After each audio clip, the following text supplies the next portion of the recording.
For Gun and Saddle, a United Country M. Edwards Realty and Auction weekly broadcast where we talk about anything and everything related to our God-fearing country lifestyles and the blood, sweat, and tears that it takes to make them possible.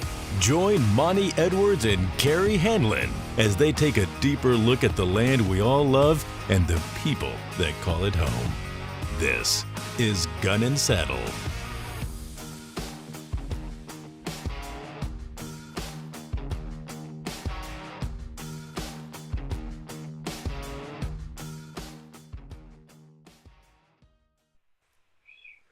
I love my job.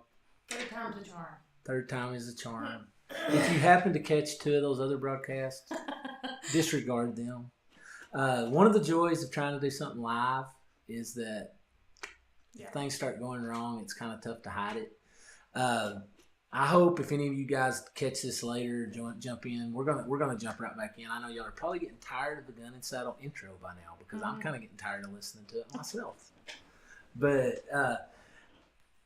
I will tell you that I think by next week I can guarantee you that we won't be having these problems. But this week we're going to try to do this one more time. If this doesn't work, we're gonna call our calf rope on this week and just get ready for next week, or maybe try to bring it a different day this week. So where we were talking. You've been talking about homecoming, talking about all the things that are going on this week. Not to have to repeat a bunch of stuff, but tell us a little bit about what y'all got going this week. So, this is Littlefield's homecoming week, and we play post. Starting tomorrow night, we have our homecoming parade at 7:30 on Main Street in Littlefield, and then afterwards, I don't think we're doing a bonfire this year. We are doing what is called a homecoming kickoff, and that'll be out at the football stadium following the parade, I guess 8 or 8:30, probably 8:30ish. So anyway, and then Friday night's a game. Saturday, the girls play volleyball in Loop. I had to actually look up where Loop was. So when do y'all crown your queen and all that? During halftime of the game? Okay. Mm-hmm. So, well, that'll be an exciting time. Yeah. I know y'all are looking forward to that. So, another thing I mentioned before we got cut off, I don't know exactly when we got cut off, but we are going to ask you guys if you've got any community events or anything that you want us to talk about here on the Gun and Saddle Broadcast Weekly. We'd love to have that. In any of the communities in our area where we service residential and commercial and farm and ranch listings. So we've got a really cool show coming up next week. We're going to have an interview I mentioned earlier with Jason Gandy from Capital Farm Credit. He's going to come in and talk a little bit about the programs that they have and some of the different things that they offer. There's just a lot to talk about too, just in the environment of how these interest rates have impacted the markets. Some of the things that lenders are doing to help clients navigate that. I think that's going to be interesting just because so many times we have houses and they have a little bit of acreage, maybe too much for, a regular bank, but I think it'll be interesting so we all kind of know, because there's implications where they are, they're an alternate, they're a source for lending on residential. Yeah, residential's good. And they do have a lending department there. And like I say, the thing that we want to do too is we're going to bring you some different things throughout the year. I know that we're intending on possibly bringing in some different disciplines in the real estate market to help educate some of our viewers. At times we're going to have a little portion every week that we talk about some of those things. One of the things that are we having any trouble over there? All right, I heard a beep. I thought we went off air again. I'm gun shy now.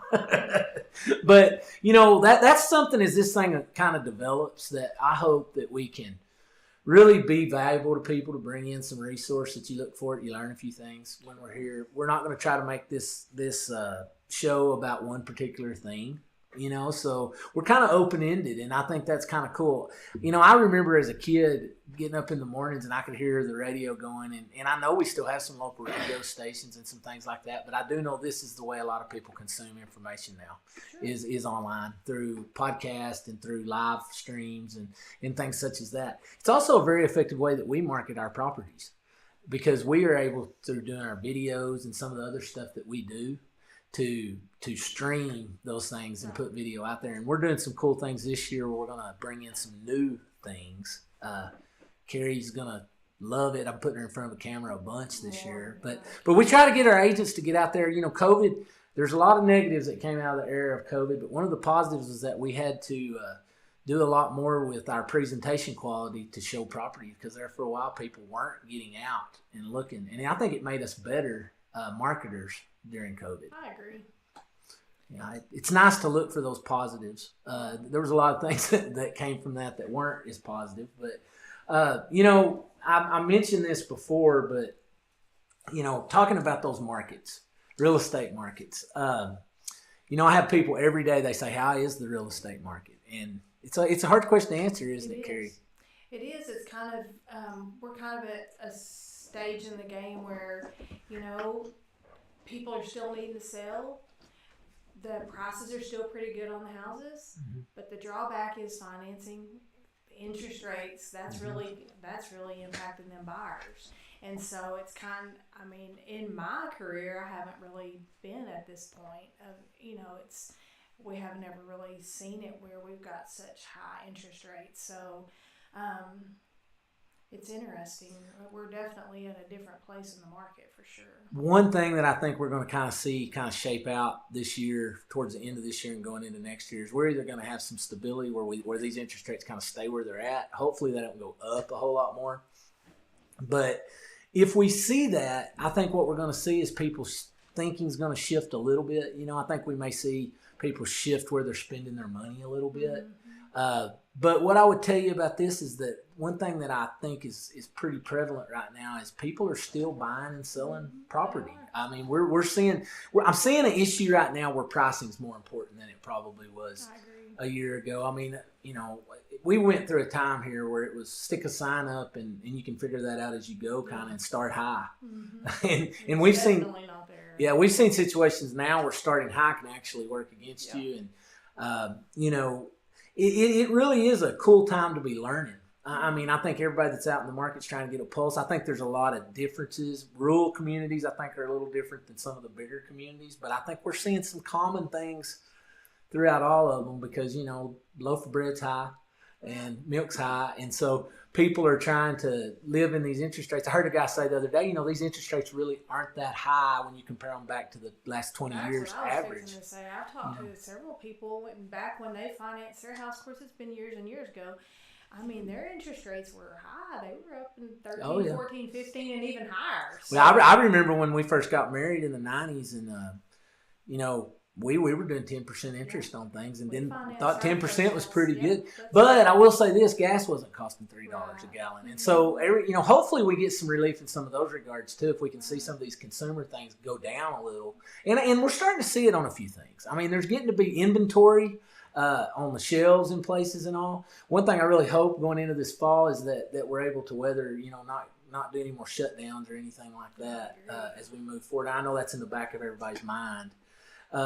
You know, this is kind of a good segue now for us to open up a period deal that I want us to start doing on a weekly basis. I called it time that's just going to make people think.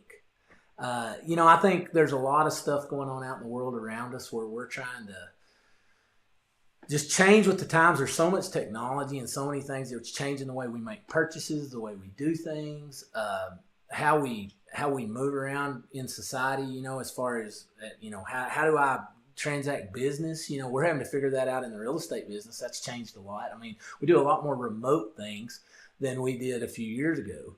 And I think that there's a lot of places where there's a really benefit to that.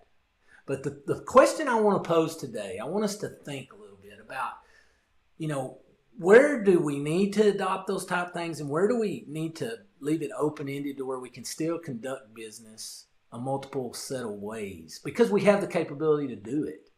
And not only just talking about conducting business, but also just talking about the impacts that it has to maybe some of the folks in our society that they haven't necessarily just had to adopt technology like some of the rest of us. So the point I'm going to bring up is last week I came into the house and my mother-in-law was there at the house and we were talking, and she was needing some help buying tickets to go to a junior varsity football game. And this is something that's kind of become commonplace in the last couple of 3 years, that a lot of them will say you buy your tickets on an app or you buy your tickets online. You know, and here's the thing. I want to be real careful when I say this because I want to be real clear. I think that's fine if you want to buy them that way. I think it's kind of cool that they're giving people the opportunity to do it because I recognize a lot of people don't carry around a lot of cash. Right.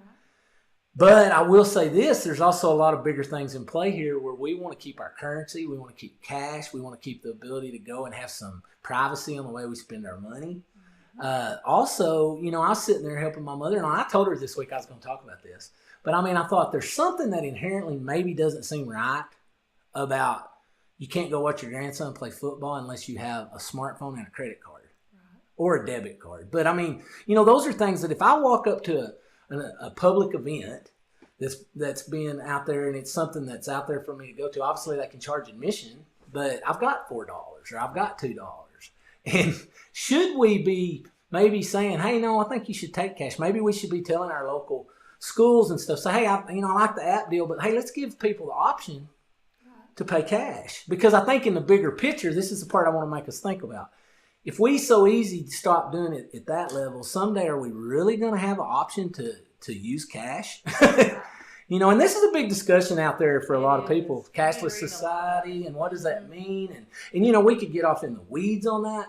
But today I just thought, you know, this is one of those things. I don't know if anybody else. I have a funny. So I have there's this little couple. They go to all the games, and there's a town that we play in, and they do not accept cash at all. You have to buy on the app.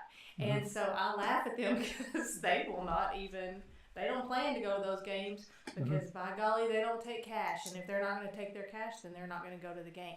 So, I mean, it's a deal. I think even like my husband, if he had to go out there and buy a ticket, he'd just as soon not go because he's not that person. You know, he doesn't do all that stuff on the phones like we all do. Well, and you know, there's, like I say, if you're okay with that, but there is a point to this that somewhere along the line, somebody down the road is keeping track of who goes what and where and what they do. And, you know, that's a situation where, you know, you ought to have the freedom if you've got money in your pocket to walk and do a few things and not have to tell the whole world everything you're doing. Because a lot of it's about getting you on a marketing list. I don't think schools are after that, but I bet you the services that are providing that are using that information and that data for marketing lists and things such as that. It's something that people just, you know, most people don't think about. Right. But the bigger picture thing to me is just give people an option. If you know, that's an opinion piece, and you may not agree with me, but it's something that you got to think about because, you know, if we're gonna have someone that has worked hard their whole life, put money in the bank, and has a grandson, and they want to go watch them play football, and they've got $4. Let them watch the game. Let them go to the game. And I'm not sure how many times if they really showed up at the gate with their money that they wouldn't let them in. You know, I don't know that, so I'm not saying that that's the case. I'm not saying it's the case in this one, but I know that it was kind of put out there that, hey, you need to use the app and you've got to buy your tickets this way. I think it came during COVID. It did. That's when a lot of that got pushed across, and I think we're at a point in time now where maybe we ought to think about these things a little bit. So anyway, just kind of an interesting point there. You know, one thing we did last week that I thought was kind of fun is we had some trivia. And I gave the girls a chance to come up with their trivia questions, but they didn't, so I get to ask them trivia questions again. And I don't know how many people we've got online. I keep looking back at the screens. I know we because we got disconnected, we've got a few. So we're going to be asking some trivia questions here. These are pretty generic ones, but I'm going to do this. I'm going to give you guys out there a chance. If you know the answer, you think you know the answer, to weigh in on it. The first one, question number 1, is name the biggest island in the world. Oh, Lord. Island. The biggest island in the world. Do we get A, B, C, or D? Not this week. Come on. Island. Biggest island. I know this one. No, I'm not even going to. I can give you some choices. Okay. Okay. Option A, Japan. Option B, Hawaii. The Hawaiian Islands together collectively. Option 3, Greenland. Option 4, there is no option 4. So it's one of those, sir? Yes. Is it green? Oh man, I should have paid more attention to geography. We do have a time limit. Greenland. I'll go with Greenland, too. It's smart that y'all agree when y'all don't know, because that way you either come up with the same. It is Greenland. And I've got a little fact for you with that. Greenland has a total area of 2.16 million square kilometers, which is the most landmass of any island. It's totally covered by an ice cap. Now, not many people will be able to guess this one because that's not a very well-known fact.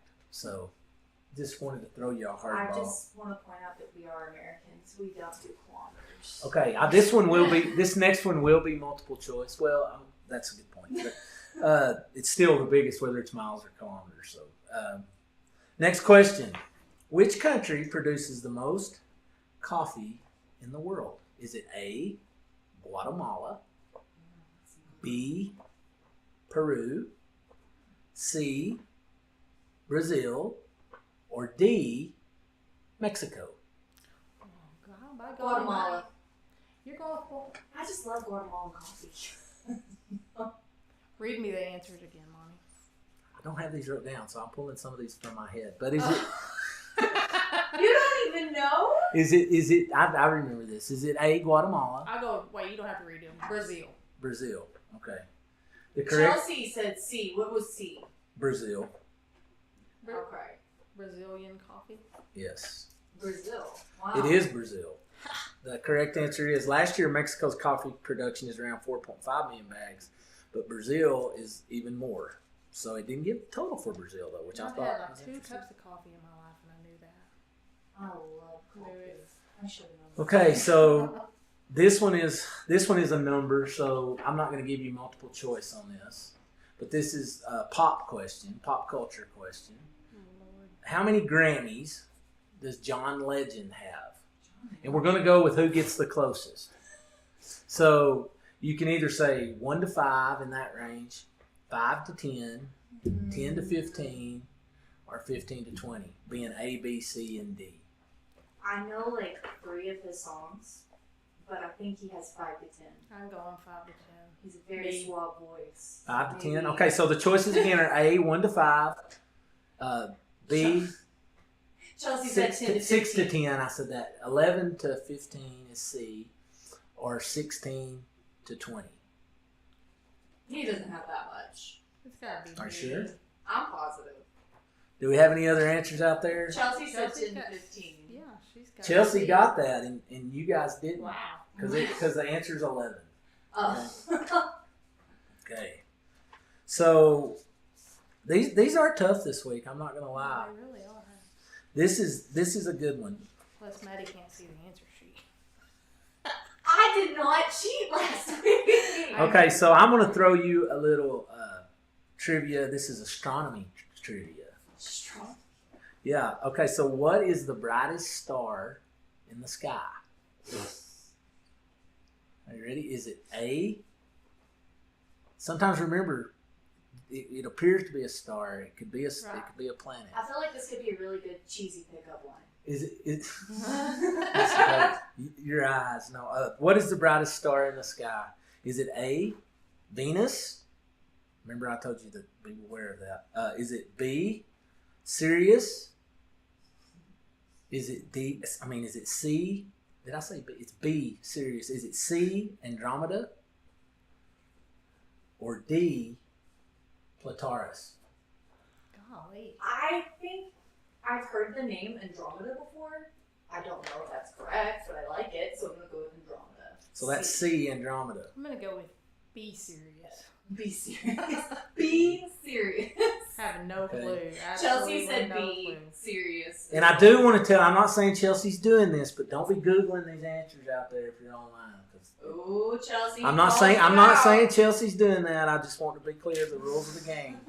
It's because Chelsea got that right. Oh, It's well. B serious, and hey. Carrie got that right. So Carrie moves ahead.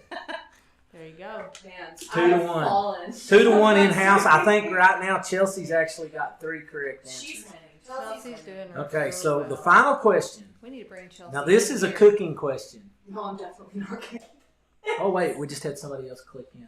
She said she can't get off Facebook or it'll kick her off here, so she's not cheating. Okay, I didn't think Chelsea would cheat. So here's the next question: what nut is used to make marzipan? Oh God. Is it A, walnut, B, pistachio, Pistachio. Ooh, a pistachio. Almond. We don't have a discussion about how to say almond, but is it, if you're from California, it's almond. How to say pistachio. It's pistachio. It's pistachio. What are you talking about? Okay, is it C, almond? Or if you're from California, Chelsea, isn't that almond over there? No, it's almond. I think it's almond there too. Or is it D, pecan?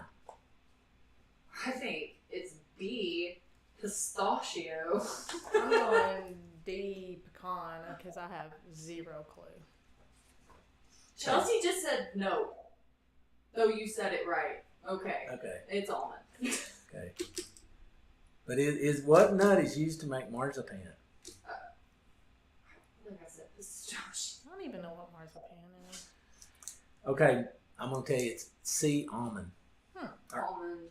Marzipan consists of almonds, meal, and sugar. People who are fans of cakes and candy are usually the best at answering this question. So I am a fan of those. And just a little side note, January 12th is National Marzipan Day. There you go. So we'll do better on our questions. I think we need to go back to multiple choice without that was building hard. the multiple choice. But so now that we've got that wrapped up, I want to kind of finish up the show this week talking about a few of our properties that we have that just want to mention. We've got a couple of properties that have been on the market here for a little bit. I've got some land listings. I've still got a couple that are out there, but most of the land's moving. I mean, we're need inventory. If you're out there and you're thinking about selling, now would be a good time to sell.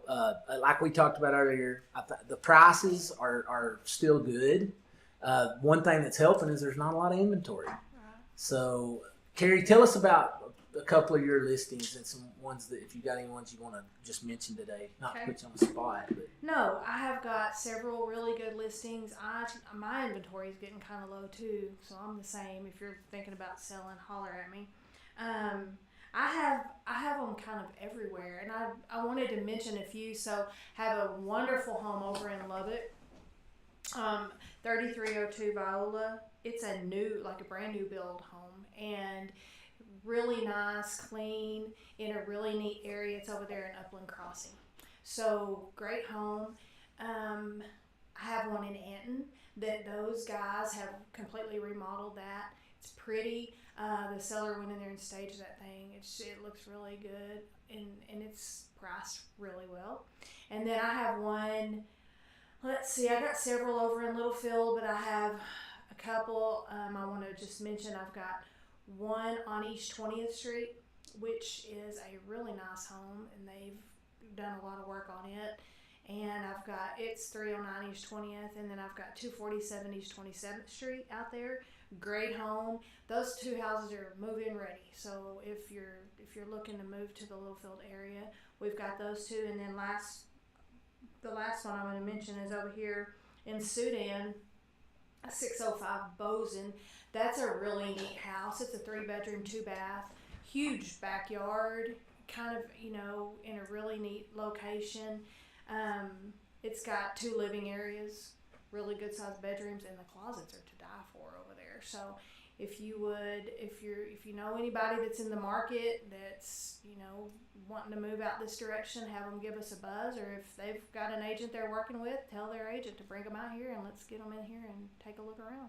And one thing I'll mention, if you got somebody that's interested, if you go to our websites or you go to some of our posts on Facebook, we've got really good videos of those properties too, so people can get a good idea of what they're looking at before we set them up to come look. And like Carrie mentioned, I mean, really, this is one of the things I think is a positive sign for the real estate market here is there's still, even though we've seen a little bit of a slowdown, there's not a lot of inventory. And we're still seeing a pattern that's been pretty consistent for the last decade, that if you have a home and you have put money in your home as far as like things that you've enjoyed while you've lived there and you've kept your house up to date, those type houses, those houses are selling clean still. And move-in ready. And there are situations in certain places, in and out with these smaller town markets. I mean, obviously, there's a limited number of buyers, but those houses, if you're thinking about right now doing some work on your house, I can tell you over the last few years, I growing up in these small towns, I heard a lot of people say, well, you want to be careful about putting too much money in a house, and you do want to be smart.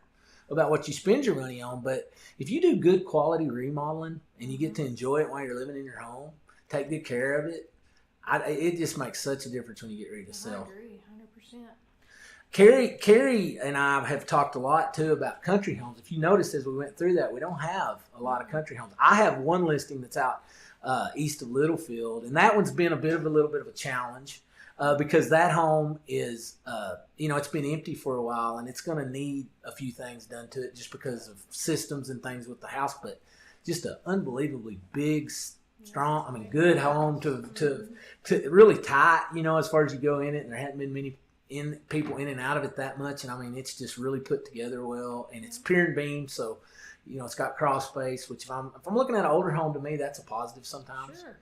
But the location's great too. It's just it right is, on the way and you were talking about your home in Anton. We're talking about that one. Even when you're talking about a house over at Sudan, we literally can be on 84 and we have one stop if we hit the red light at Shallowater before we get to Lubbock. Right. And that's for Littlefield, Sudan, and Anton. And I think a lot of times people miss that because you can literally be living down on the far south end of Lubbock, and on certain times of the day, we can nearly get to certain parts of Lubbock as fast as they can. Right. and that's not an overstatement. That's really the way it is. Right. Especially if you're going out towards Tech or the industrial district or anything out there where you work, people are working. So something to think about. Yeah. One thing I would like to mention too is if you haven't ever bought a home, or if it's been a while since you bought a home, I have some really great lenders that I work with, and have kind of got to know their ways and how they, how they go about their financing. I kind of know which person's good for which lender. Mm-hmm. So I would love the opportunity too to kind of help get you going. And so I love first time home buyers. Those are always great. The younger ones, I always tell them, get ready, because I'll treat you just like you're my kids, because I don't want to, the last thing I want to do is set somebody up for failure. Right. And so anyway, but I've got a bunch of really good lenders, a lot of, we've just got a list of good lenders, good inspectors. We've just got a lot of people that we've worked with all these years, and it makes the whole house buying process easier. And to that note, too, something I want to kind of clarify with Carrie, she has built this relationship with all these guys over time because she's been willing to work with whoever you bring to the table, because we're always meeting new ones that we work with that are great. And it's like I say, we always ask the person a question, where do you bank? Because if you've got a good relationship with your local banker, that's always a really good resource and a good place to start, too. Another good one we've got here in Sudan is Chelsea. Talking about one that had some updates. Chelsea's got one listed, I know. That's a smaller 3. Is it a 3-1? 3-1, yeah. 3-1. That's a nice one to take a look at on our website as well. Mm-hmm. So we're kind of in what I call listing season. It may not seem like it to a lot of people, but there's usually kind of a little winter run. Mm-hmm. Sometimes people are coming back for the holidays, or maybe thinking about making a move midterm during the vacation period of time during the winter. So, come in and talk to us. We'd love to talk to you about that and see what we got going. Just for a second to talk about the land markets a little bit. Again, we've seen this and heard this over and over again. There's just not a lot of land out there for sale. I'm getting calls from guys from all over now. I'm seeing a pattern with some of the investor type guys where they're getting pretty sharp with their pencils, as far as like what they're wanting on ROI. And they're looking, one thing that's putting a little pressure on that market is for a few years there, we had such low interest rates at the bank that these guys were not having to beat it by much to just get a little bit of a modest return on a land investment. Because, if they're drawing less than 1% or a little over 1% interest, it's not hard to beat that. Now they're looking at some CD rates that are pretty decent ROI, pretty decent return on their money. So it is causing the investment dollar to be a little bit more scrupulous or whatever, to look for ones that are really going to yield a little bit better. We're still seeing a lot of appetite out there, though. I get text every day from guys that are looking for certain type pieces of land, and if they find what they're looking for, they're interested. Yep. So come in and talk to us if you've got something like that you want to talk about. Another thing that we always like to bring up, because we have added the capabilities to do auctions. And there are situations where those work really well. And, we will always try to look and see which one fits you best. But when you come in, that is something that we offer that I'm pretty proud of, because not everybody offers that service. And, it is another thing in our arsenal that we can do and can support it really well. We have an in-house national marketing firm that helps us push it out, get those auctions really advertised and get out there so you can make sure people know about your auctions. And there's just a lot of cool things. Last year we were fortunate we got to do a couple of multi-parters. Well, last year and the start of this year. Those are cool because if you have a situation where you need to split it into multiple tracks and you can open it up and it gives an individual buyer that's interested in a smaller track the opportunity to have a chance to buy. Most of the ones we've had so far, we've seen a mix. We've seen some bigger buyers buy big parts, and then we've seen individual track buyers come in on those. So it's been cool to watch those. Hopefully we'll get in and do another one of those sometime before the end of the year. I don't have one on the docket right at this moment. If you've got something that it's fairly large, or maybe it's just a track that could be split up, and there could be some inherent value in trying to market it that way, that could be a candidate for a multi-part. So I'd encourage you to reach out to us and let us talk to you. So anyway, really, guys, I apologize about the inconvenience that we had with losing some of you guys early. I'd encourage you to try us back next week. I know you're probably not listening right now, so it may not do a lot of good for me saying that, but we'll try to get these bugs worked out. We're going to have an interview next week with Jason Gandy. And in the meantime, if you have comments or some suggestions for things we could be doing on this show, we love criticism. So constructive criticism, not destructive. but really keep those comments coming. And anyway, I guess that's really all I've got today. Carrie, do you have anything else that you'd like to add? All right. Well, we look forward to talking to y'all next week on the next episode of Gun and Saddle. Thanks for watching Gun and Saddle, a United Country M. Edwards Realty and Auction weekly podcast. Have an idea for a future episode, comments, or suggestions? Email us at comments@gunandsaddle.com. Remember to subscribe or follow us today. Join us again next week for a deeper look at the land we all love and the people that call it home. This is Gun and Saddle.